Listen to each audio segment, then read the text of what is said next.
अनंत अंतरिक्ष का अनंत विस्तार है, जिसमें हमारे सौर मंडल का अग्निमय मूल तत्व सूर्य विराजमान है। ऊष्मा एवं प्रकाश की प्रभा बिखेरने वाला हमारा ये सूर्य मूल तत्व अग्नि के सम्मुख प्रस्तुत अभिव्यक्ति है। ये मूलभूत शक्ति है जो सृजन की क्रियाओं का पोषण करती है।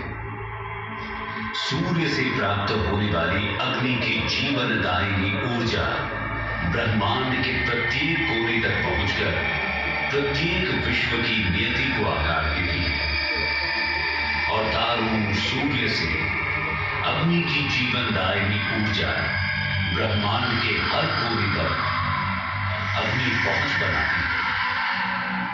सूर्य से नीले महासागरों एवं हरे भरे परिदृश्य से युक्त तीसरे ग्रह पृथ्वी पर जीवन का विकास हो रहा है। वायु जीवन श्वास बिखेरती है, जिससे इसकी सतह पर वास करने वाले जीवन के बेशुमार स्वरूपों की उत्पत्ति होती है।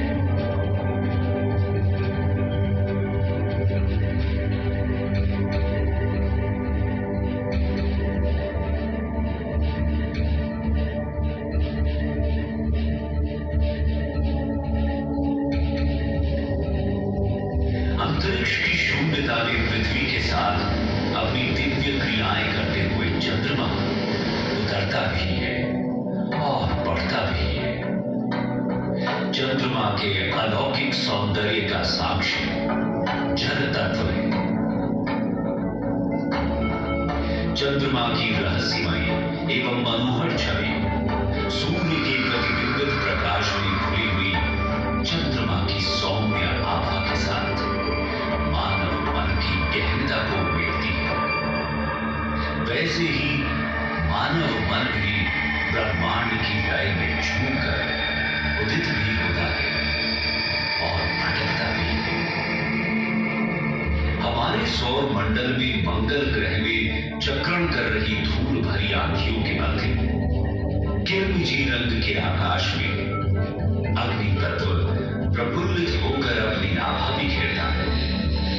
रोमांच एवं अन्वेषण का भाव यहीं से उत्पन्न होता है।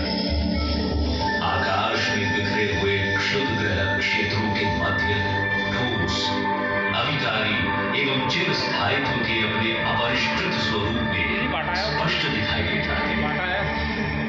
यहां बिखरे हुए विश्व के भाग अतीत के साक्षी क्षुद्र ग्रहों से परे गैस दानव का भीमाकार साम्राज्य स्थापित है, जिसका विशाल वायुमंडल वायु तत्व के साथ चक्रण करता है। उनमें बृहस्पति भीमाकार स्वरूप में है। ग्रह की प्रतापी आंधियां एवं चक्रण करती रंग बिरंगी धारियां तात्विक शक्तियों की क्रीड़ा का प्रमाण देती है। सौर मंडल के केंद्रों में तत्वों का नृत्य चरम पर है, जिसमें अग्नि, जल, वायु, पृथ्वी एवं आकाश सृजन एवं संहार की स्वर समता में जागते हैं।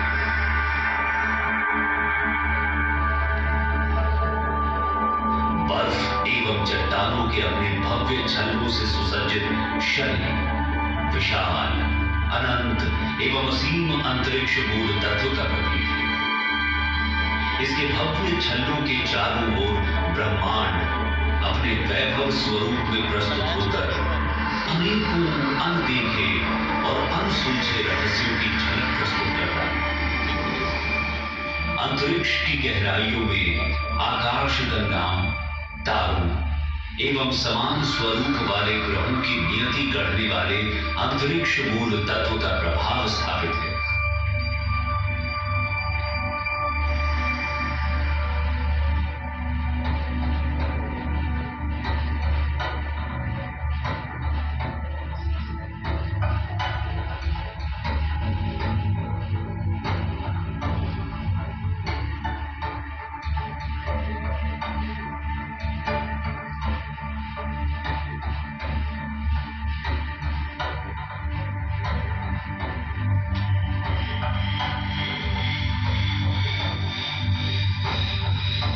ब्रह्मांड के विस्तार से दूर स्थित यूरेनस तथा नेपच्यून शून्य में शांत है। इनकी बर्फीली गहराइयों में मूल तत्व जल का बिंब व्याप्त है। यहां ब्रह्मांड के ढेरों रहस्य इसकी हिमाच्छादित सतहों में छिपे हैं और प्रतीक्षा कर रही है उनकी जो साहस करके रहस्यों का खुलासा करें। बर्फीले क्षेत्रों की गहराइयों में तत्वों का नृत्य जारी रहकर विश्व की नियति को आकार दे रहा है और तारों का मार्गदर्शन कर रहा है।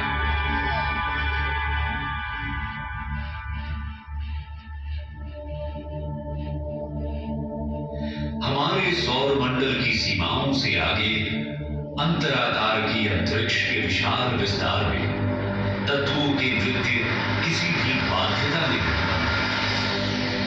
यहां निहारिकाओं की चक्रण करती फुहारों तथा सुदूर तारों के दमकते प्रकाश के बीच ब्रह्मांड अपनी सारी आभा बिखेरता है, जो कि सृजन एवं संहार के पावन नृत्य का प्रमाण है। स्वर्ग से परे राशियों के 12 चिन्ह उन तात्विक शक्तियों का व्यवस्थापन करती हैं जिनसे ब्रह्मांड की प्रक्रियाएं नियंत्रित होती हैं। मेष राशि के तीक्ष्ण उत्साह से लेकर वृषभ राशि की सांसारिक स्थिरता तक प्रत्येक राशि चिन्ह ब्रह्मांड के नृत्य की विभिन्न मुद्राओं का चित्रण करती है। ये उस प्रत्येक नियति का मार्गदर्शन करती है जो इनकी स्वर्गिक दृष्टि में निवास करता है। कोई भी तारा स्वर्ग को सुशोभित करने वाले असंख्य तारों में से अरुंधति एवं वशिष्ठ नाम के जुड़वा तारों से अधिक नहीं चमकता।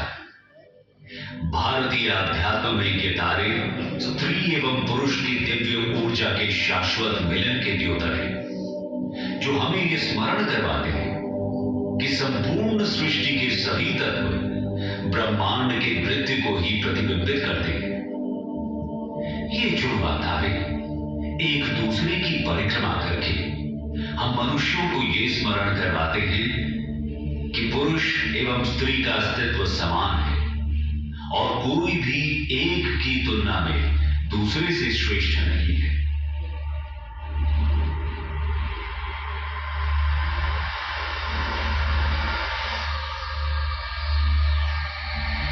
तारों की प्रभुता से आगे रहस्यमयी दानव ब्लैक होल स्थापित है। यहां ब्रह्मांड के अनंत विस्तार में ये ब्रह्मांडीय दानव प्रकाश एवं पदार्थ का भक्षण करके विश्व एवं तारों की नियति को आकार देते हैं। उनका ब्रह्मांड नृत्य ब्रह्मांड को आकार देने वाली तात्विक शक्तियों का साक्षात प्रमाण है। तारों और निहारिकाओं के चक्रण करते भंवरों में सृजन एवं संहार की दिव्य स्वर संध्या में घुल मिलकर तत्व ब्रह्मांड के आश्चर्य उजागर करते हैं।